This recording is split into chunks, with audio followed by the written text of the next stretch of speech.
guys, it's time for a very overdue ranking video. I'm going to be ranking all of the last 16, I think I have palettes that I've tried here.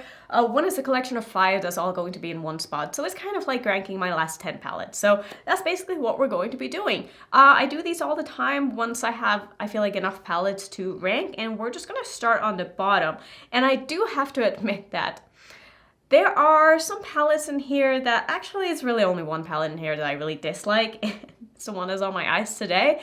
Everything else, I would probably recommend all of these other palettes except for the one in the last spot. So we're just gonna go ahead and start on the bottom. I'm not gonna ramble in the beginning of this video because I'll be rambling enough talking about these palettes. The bottom palette on my list, like I said, probably the last video that you saw from me, and this is the new Natasha Denona Pastel palette. It's what's on my eyes today, and I use this shade on my eyes. Do you see it anywhere? Like, is this shade anywhere to be found? Because I'm not seeing it. And I wasn't seeing it when I applied it. I felt like the mattes in this were not that great, and the shimmers were very lackluster. I said in my video that I get that this is supposed to be a softer palette. I get that this is supposed to be a pastel palette. I get that you're not supposed to do like the most intense and out there looks, but all I want from an eyeshadow palette is for the color in the pan to show up that same way on my eyes. And this is not doing that for me at all. And like these shimmers in the pan individually look so beautiful. Like they look so sparkly, they look so duochromy, but on the eyes, they just end up being kind of flat. And I'm just not a fan of this. I feel like Natasha Denona can do so much better. And maybe this is the perfect palette for someone else, but for myself, no. The next palette on my list here is by no means at all a bad palette. It's actually, the quality of this palette is really, really nice, but this is more of a color story thing. So this is the new Lethal Cosmetics, what is this palette even called? Nightfall palette or something? I don't know. It doesn't have the name on it because Lethal doesn't do that with their palettes, but here's what the color story looks like. And I did do a video with this and I really enjoyed the look that I did. And so many of you said that you wanted to see more looks with this palette, so I've actually filmed 2 more looks with it, so I will show you those now. I was going to make it into a separate like 3-look video with this palette, but honestly, after the second look I did, I was like, you know what, all of these looks end up looking exactly the same. And that is my biggest issue with this palette, is that I feel like looking at it, yes, it does have different tones in it, but at the same time, all of the mattes are sort of mid-tone, and all of the mattes just blending them together, they all just end up looking exactly the same, and you can't get that many different eye looks with this palette if you're going to do a basic eyeshadow look with mattes and a crease and shimmers on your lid. The only thing that's going to be changed up is basically the color of the shimmer on your lid, but your crease is going to basically end up looking almost exactly the same every time if you want any kind of depth at all. And like I said, most of these shades are quite mid-tone, and it's very hard to get creative with this palette, and that is my main concern. But if you like a color story like this, if you don't mind having the same kind of colors in your crease every day, or you just really love these kind of tones, then I think that you would love this palette. I by no means think that this is bad quality. Like I said, this is purely a color story thing, and just something that for myself, I don't feel like this is a palette that I can be creative enough with and that I can get enough different looks out of to want to keep reaching for this. Because I don't really see myself reaching for this on its own ever again to do a look with, because I feel like I've done what I wanted to do with this palette and there's not really much more else to explore with it. So that's basically where my thoughts are, and I like the looks that came out of it. And I think they looked really, really pretty, but I was just sort of out of ideas by then, and I was like, if I'm gonna do another look, like what in the world am I gonna try to do that's going to make this look different than it really is, other than doing like some kind of a crazy graphic look or like a different eye shape that's going to make it look different. But if I just wanted to do my makeup and I wanted to do it in a pretty basic way, then it's just gonna end up looking the same, and I wasn't having it. So that's why this palette ended up quite low. Next palette here is a palette that I honestly really, really like. I think it's a beautiful palette, but again, I think color story wise, maybe there are palettes that I like a little bit more, and that is why this palette ended up quite low. I'm trying to like decide if I want this palette in this spot or the next palette in this spot, because I feel like I have the same things to say about these 2 palettes. They're both sort of in the same spot, but I think I'm going to pick this one. And this is honestly, like I said, it's actually a really, really good palette. So this is from Drizzle Lashes, and this is the Sweet Tragedy palette, and here's what it looks like. I did do a video with this and I was blown away. I felt like the formula in this palette is absolutely stunning. It is so beautiful. The shimmers are out of this world. The mattes are buttery smooth, super pigmented, very easy to work with. But I do have to just, I don't know, take away a couple of points for the packaging because it is a little bit annoying. Like the idea behind it is cool. I like the coffin shape, but the fact that it sort of comes apart and you can't like just flip it around, I don't know, it's just having this extra thing like laying around and then being in front of you on the desk. It's sort of annoying. And even though I like this color story a lot, I like the formula a lot, I don't really have anything to complain about per se, other than the packaging is sort of annoying. I don't find that the packaging is annoying with any of these other products. So, I mean, I had to put it somewhere.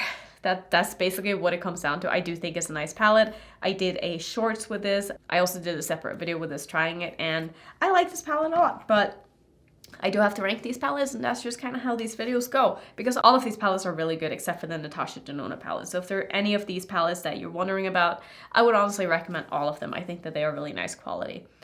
In the next spot is going to be the new Unearthly Cosmetics Sleepover palette, and the only reason why this palette is so low, I love the formula on this. I think the mattes are absolutely incredible. The shimmers are really pretty as well. It's a monochromatic palette, and if I'm being honest, I'm just kind of over pinks and purples. There have been so many of them coming out, and every year, especially over Valentine's Day, I'm just like, are we doing this again? Like, can brands not come up with anything that's not pink or purple for Valentine's Day? I get it. I get it. Like, those are the colors of Valentine's Day. But can you please just try to think out of the box? Maybe add in like a pop of something else. I don't care what it is. It can still be a Valentine's Day release. It doesn't have to be pink or purple. There's just too much of it coming out, and I'm just over it.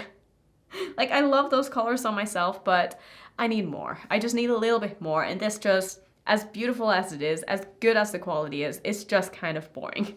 The next palette is not boring at all, and I've sadly only been able to use this once, but I did want to include it in a ranking, and I did want to talk about it. I did buy this palette myself after the launch, and so that's why I haven't really done like a ton with this. I only did a short with it, I think. But this is the new Nomad Cosmetics palette, and I wanted to give Nomad another chance because I haven't had the best luck with Nomad's palettes in the past. There's something about their matte formula that I felt like hasn't really agreed with me. I feel like it's been a little bit too just like soft and slippery, and it gets all over the place, and the colors just overblend a little bit. But I did feel like with this palette I was able to get a really, really nice look out of it. And I feel like they've changed their formula slightly. I haven't tried all of the shades in this palette, so I'm not going to try to give like a very thorough review, but I did enjoy this palette. I think that some of these shimmers are maybe a little bit on the satiny side, but some are also beautiful. Like the shade up here is really pretty, but it's quite dry, and it's not super metallic or shiny or anything like that. It's just, it has a really pretty sort of duochromy white to pink color to it, but the formula isn't anything that I would reach for over like say my Terra Moon's Iridescent Shadows. Like those are way more my kind of thing than this one, but I do think it's a nice addition in this palette, and it's a beautiful color. And some of these other colors are stunning as well. So I think they did a really good job with this palette. I'm happy I have it in my collection, and it ended up higher than probably most of the other Nomad palettes have in my previous rankings. So I mean, that says something, right? Next up is going to be the collection that has 5 palettes in it, and this is Glamlite's Valentine's collection, and this is the Hershey Kisses. So I have all 5 of them, and I thought that I would just sort of include them all in one. But I think that these are beautiful. Like, are they monochromatic? Yes, but I like the fact that when used together, I can create some really fun and cool looks that aren't just monochromatic. And that's how I use these palettes in my video, because I didn't want to do just a monochromatic blue look or a monochromatic neutral look or a monochromatic purple look. You know what I mean? Like, I feel like they did a really good job making palettes that could easily be combined with each other. And like, this is a beautiful warm tone neutral palette. Like, not gonna lie, even for myself, like that is a beautiful palette. And I really like the blue palette as well. Like, this is stunning. I think they just did great with these. I love the fact that there is so much depth in all of these palettes, and it just makes me able to do the kind of looks that I like to do. And I had a really good time with all of these. I used all of them in my video, and I just think that they are beautiful. So they had to end up higher on my list despite being quite monochromatic palettes, but I think the fact that I have all of them and I was able to combine them in looks when I did my review. One literally just fell in my trash. Don't worry, I'm gonna pick it up. I just have so much stuff on my desk here that everything is just falling everywhere, which story of my life.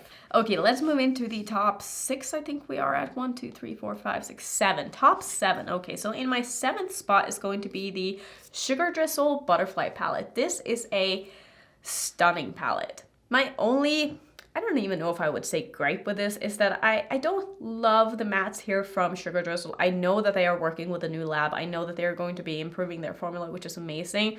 But just for this palette alone, I kind of wish that these mattes weren't there because the shimmers are so nice. And I also feel like we didn't need 2 greens in this palette to be mattes when there's only going to be 3 mattes. Like maybe this one could have been a blue just to sort of tie in with like the rest of this. Like having a purple, green, and a blue would be maybe better than having 2 greens and a purple or a pink or whatever you want to call that shade. But that's just personal preference. But the shimmers in here are just so stunning. And there's also 2 multi-chromes in here. And they're actually really, really nice for being... Like, look at the shine on those. Like, these are the 2 multi-chromes. And on the eyes, they're not the most intense, but for being such an affordable palette with 2 multi-chromes in it, like, these are nice multi-chromes. And also this shade up here. Like, I can't. Like, that is so beautiful. It is so beautiful. I should not be swatching, but shades like this make me so happy. So that is why this palette had to end up so high. And the next palette is actually from Sugar Drizzle as well, and is their newest palette. This is the Firefly palette. I think this is the name of this. I could be completely wrong. But wait, no, it's Dragonfly. I think I said Firefly and then someone corrected me last time. I think it's Dragonfly palette. Listen, I don't know what the difference is. But here's what the palette looks like, and it's again a stunning color story. There are some beautiful shimmers in here. There's a really nice black in here. This shade down here is just like, look at how cool that is. It's such a strong green to pink shift. Like, no other brands come out with something like this. And I think that this is just very innovative. It's very pretty. It's very cool. It's very spring without really being spring. Like, it's a very different spring palette, but I think they did such a good job with this, and it's just stunning. Sugar Drizzle is definitely a brand that I would recommend if you want very beautiful, metallic, shiny, sparkly, beautiful shimmers. Like, they're just so, they look so good. They might not wear as good as some other shimmers from other brands that aren't as crazy and intense, but if you want something that's really out there and you don't maybe mind a little bit of creasing here and there, definitely try out this brand. It is so good. In my top 4, so I'm gonna combine these 2 in the same spot as well, but these are the new Kaleidos quads. I know what you're thinking, Annette, those are very, very neutral quads, and they're quads. Why are these so high? First off, I mean, honestly, A+ for packaging. The packaging just is so stunning. This whole collection from Kaleidos, it just makes me so happy. I think they did such a good job with this. So this is the cool tone neutral palette, and I think that actually, both of these are sort of cool tone, but this is like the brown version of their neutral palette. And these performed so well on the eyes. They're beautiful tones of neutrals. And you can use something like this to do maybe something like I did today and add a little bit of extra spice to it. I said in my video that I've actually been really enjoying doing some more like basic neutral looks, but then adding my own little touches to it to make it really fun and make it pop. And having something like this is a fun way to sort of have as a canvas for doing fun things. And also, this palette is so beautiful too. I mean, I just can't. Like, the black is amazing. The silver is amazing. The grays are really nice. I didn't even know I liked grays on myself until I tried this. And I'm so happy I have these. I probably would have bought them myself, honestly, if I wasn't sent them in PR, because the packaging and everything, it's such a well executed collection, and that is something that I look for these days in my palettes. I want them to stand out. I want there to be something special about them that makes me want to use them again. It's not even just about the color story anymore. It's not just about the formula. It needs to be more. It needs to be the whole package. And those palettes, I feel like, are the whole package, and I really love them. In my number 3 spot is going to be the Hela palette from Odens and Angelica, because this palette is absolutely stunning. I love this. I think she did an amazing job curating a very unique color story. This isn't something that I've ever seen combined before. I love Odens' formula. You guys know that. I've obviously worked with them in the past, and I have everything that they have ever come out with, and I think they just do such a good job executing a theme and doing something different, and Angelica did a really good job with this. Is this a color story that maybe I would have put together myself? Probably not, because I feel like there's a little too many kind of light mattes in here and not enough dark mattes, but this matte does work with basically every shade in the palette, which I think is the main reason why there aren't that many dark mattes in here. But I think this is beautiful, and I had to rank it very high because I really, really do love it. The two palettes in my top two. You can probably guess them if you've been around for a while. Now, these aren't new palettes. Like, these have been around for quite some time. I was just very, very new to this brand, and I didn't try this brand until they came out with their latest palette, which was the Dollhouse palette. So I'm obviously talking about Blend Bunny, and Blend Bunny was so kind that they sent me the two first palettes that they came out with after I reviewed the Dollhouse palette. And so these are the Blend palette and the Search palette. So let's start with this one. This is in my number 2 spot, and this is the Search palette. It's just so beautiful. Like, mostly I reach for my Blend Bunny palettes for the mattes, because the matte formula from Blend Bunny is what I compare everything else to now.